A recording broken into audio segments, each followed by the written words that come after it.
Gente, o objetivo dessa videoaula é fazer mais um diagrama de corpo livre, agora de um sistema que utiliza engrenagens cilíndricas de dentes helicoidais. Vocês sabem que eu adoro usar uma aplicação real no meio da sua ideia para que a gente possa fazer as análises que são necessárias para que a gente interprete e entenda a fenomenologia das coisas que a gente está estudando aqui na disciplina. Legal? Então eu vou pegar esse redutor aqui, que obviamente eu já abri e sei que aqui dentro tem engrenagens cilíndricas de dentes helicoidais. Ele é utilizado nesse arranjo mecânico que pode ser interpretado de duas maneiras. Uma das maneiras seria imaginar que isso aqui é um motor elétrico e está conectado ao eixo de entrada, que tem um menor diâmetro, e aí o eixo de saída, que é esse aqui que tem um diâmetro maior, estaria acoplado nessas pás, que podem ser usadas, por exemplo, em um misturador.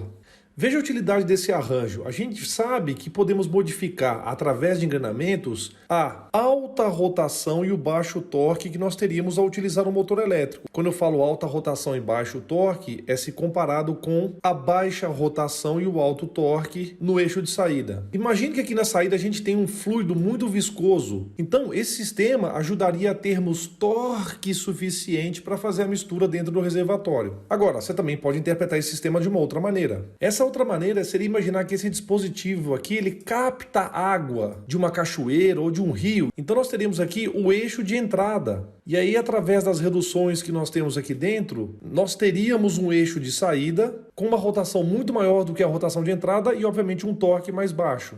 E daí esse dispositivo conectado aqui na saída seria um conversor de energia, que muitas pessoas chamam de gerador de energia. E eu sempre falo gerador entre aspas, porque na natureza nada se ganha, nada se perde, tudo se transforma. Então vamos conferir o modelo 3D desse redutor, mas você vai falar, mas de novo, professor? Sim, de novo. Porque, olha só, se você não gosta de abrir os mecanismos e ver como eles funcionam, você está na profissão errada, meu amigo. Então, vamos embora. Modelo 3D na sua ideia. Só que antes de mais nada, vamos dar uma conferidinha aqui no Moodle, né? Ver se tá tudo bem, tudo certo. E tá quase acabando a passagem de turno, terceiro turno completando a sua missão em alto nível, como sempre. Então vamos dar uma olhadinha nesse desenho desse redutor. Olha aí, turma. Inclusive, eu recomendo fortemente para que vocês utilizem esses modelos 3D que eu uso em sala de aula para poder explicar as coisas. Então tá aqui o endereço desse modelo 3D. Basta que você clique no símbolozinho do mais para que ele possa abrir a árvore contendo todos os elementos que compõem esse sistema. Então, como é de praxe, eu costumo dar uma olhadinha primeiro nas vistas. Essa aqui é a vista frontal. Você consegue identificar claramente que nós temos 1, 2, 3 eixos. Vista traseira, e agora você consegue ver esse eixo com maior diâmetro. Deixa eu voltar aqui. Você percebe que esse eixo tem um diâmetro menor do que esse outro eixo, então depende de quem você vai considerar saída ou entrada, depende da funcionalidade desse dispositivo. Daí a gente tem aqui a vista lateral esquerda,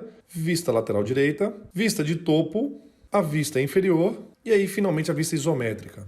Inclusive, como eu já mexi nesse modelo aqui, eu desconfio que o arranjo que esse redutor foi feito é justamente na captação de energia através dessas pás aqui. Então, aparentemente, a entrada de potência é através das pás. Mas, independente, vamos analisar o redutor aí por dentro. Eu vou remover a carcaça superior e aí vocês conseguem perceber claramente que nós temos um par conjugado aqui e outro par conjugado aqui. E daí, turma, eu recomendo que vocês façam o seguinte: sumam com todos os componentes e habilitem somente a vista do eixo de entrada, tá vendo? Está escrito Input. Então, provavelmente o eixo de entrada é o eixo de maior diâmetro, o eixo intermediário e o eixo de saída. E aí, se vocês clicarem aqui nessa setinha de mais, ele mostra a hierarquia desses elementos, igualmente com o eixo de suporte, igualmente com o eixo de saída. Eu quero dizer para vocês o seguinte: se vocês desabilitarem a vista de todos os elementos e habilitarem somente as das engrenagens, fica bem fácil para que, se vocês precisarem analisar o contato entre elas, de você isolar somente um dos pares ou até mesmo uma das engrenagens. Eu digo isso porque é o seguinte: quando a gente tiver que analisar as forças nos flancos dos dentes, fica muito bacana se você puder entender essa direção, que é a direção do dente, para que você possa traçar uma direção que seja perpendicular a esse ângulo de inclinação. Tudo bem? Então eu queria explorar com vocês essa questão, que vale inclusive para os eixos propriamente ditos, para que vocês possam, por exemplo, selecionar os rolamentos e assim por diante. Então eu acho muito bacana que vocês façam essa jornada nos modelos e identifiquem esses elementos que nós estamos estudando aqui na disciplina. Por exemplo, na videoaula passada eu comentei bastante sobre os rolamentos. E pelo fato da gente ter engrenagens cilíndricas de dentes helicoidais, forças axiais incidirão e a gente vai precisar descobrir quais são os rolamentos para os quais as forças axiais apontam, para que durante a seleção a gente saiba escolher com acurácia quais são os rolamentos bloqueados e, por sua vez, quais são os rolamentos livres. Nesse desenho aqui fica muito claro para a gente que os rolamentos estão em pares em cada um dos eixos. Então, por exemplo, esse eixo aqui, que é o eixo de menor diâmetro, tem 2 rolamentos e vocês conseguem perceber claramente que a pista externa do rolamento fica solidária, fica fixa na carcaça do redutor, enquanto que a pista interna do rolamento fica solidária ao eixo.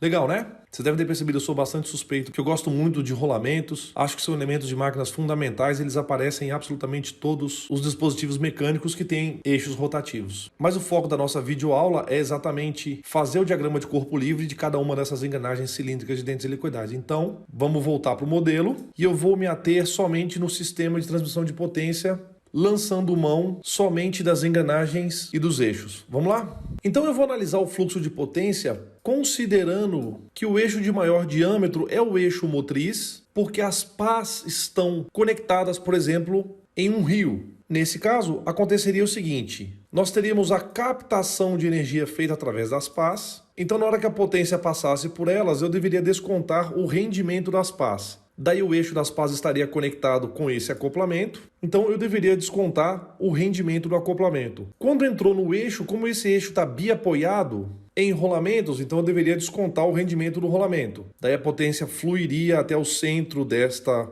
coroa e ela seria o elemento motor. A potência passaria do centro desta engrenagem e na hora que ela entrasse na engrenagem menor, que é o pinhão, e que nesse caso seria a engrenagem ou o elemento movido, nós deveríamos descontar o rendimento desse par de ECDH. Quando a potência chegasse no eixo, deveríamos descontar o rendimento dos rolamentos, ou na verdade do par de rolamentos desse eixo. Daí a potência fluiria para o centro desta coroa, que se tornaria o elemento motor, e a potência fluiria pelo centro dessa roda dentada. Na hora que a potência chegasse no outro elemento, que no caso é um pinhão, e ele seria movido, justamente na entrada de potência, deveríamos descontar o rendimento desse par de engrenagens cilíndricas de dentes helicoidais que está conjugado. Daí na hora que a potência chegasse no eixo, deveríamos descontar o rendimento do par de rolamentos que suporta esse eixo. E aí a potência sairia através desse acoplamento. Então, teríamos que descontar também o rendimento do acoplamento. Bem legal, né? Esse seria o arranjo típico caso as pás fossem usadas para captar energia hidráulica, por exemplo. Então vou te propor que você faça por sua conta o diagrama de corpo livre dessa situação. Suponha uma rotação de entrada como, por exemplo, sendo essa aqui, uma rotação horária, e aí separe os corpos e marque as forças recebidas. O que eu vou fazer na próxima videoaula é pegar esse sistema, só que resolvê-lo através do diagrama de corpo livre, só que considerando que o eixo de menor diâmetro é o eixo de entrada, que tem um motor conectado com ele, beleza? Então vamos lá para esse desafio.